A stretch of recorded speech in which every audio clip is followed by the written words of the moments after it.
Hello दोस्तों, आपका फिर से स्वागत है।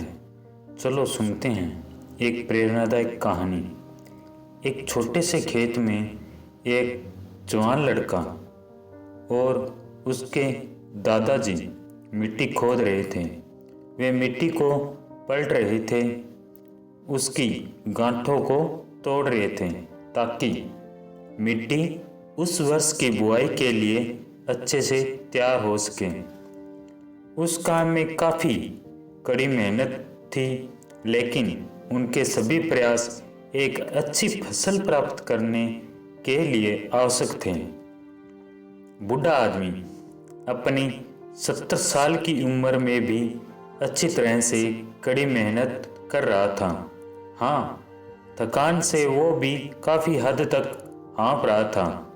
हर प्रहार के जोर से उसके माथे से पसीना टपकता था, लेकिन फिर भी वह शिकायत नहीं कर रहा था।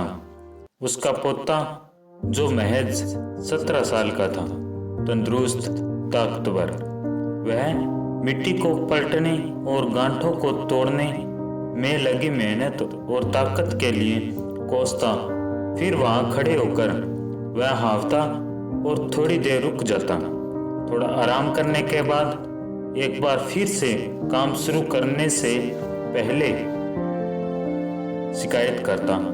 थोड़ी देर बाद युवा पोता देखता है कि उसके दादाजी ने जितना काम कर जमीन को तैयार किया, वो खुद ने तैयार की जमीन से बहुत ज़्यादा है।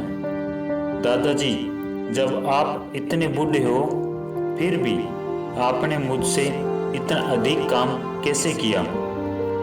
पोता ने अपने दादाजी से पूछा। दादाजी ने जो जवाब दिया उसकी उसे उम्मीद नहीं थी। जब हम किसी काम को मुश्किल मानते हैं और उसके बारे में ज़्यादा सोचते हैं तो सच में मुश्किल हो जाता है, और हम बिना सोचे जब उसे करते हैं और करते ही रहते हैं तो वो आसान हो जाता है। पोता थोड़ा अचंभित हो जाता है, इसलिए दादाजी अपनी बात जारी रखते हैं।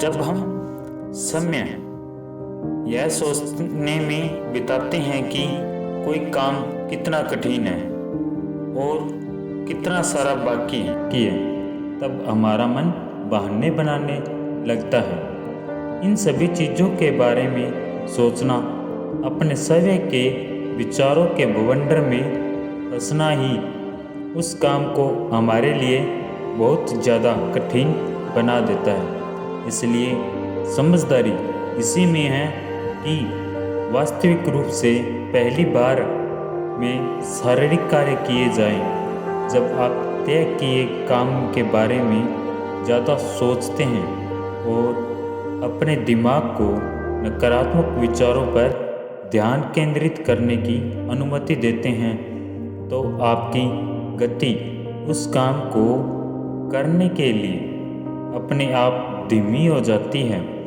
अगर आप किसी भी काम के दौरान सकारात्मकता बनाए रखना चाहते हैं तो आपको तुरंत उस काम को शुरू करना चाहिए।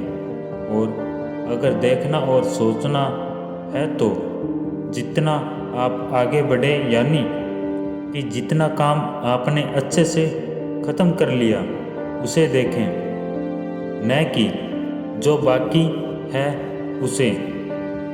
उसके बारे में विचार करें। ऐसा करने से एक सुखद और सकारात्मक एहसास आपको उस काम को लगातार करते रहने की ऊर्जा देता रहेगा। इस प्रेरणादायक कहानी को सुनने के लिए आप सभी का धन्यवाद।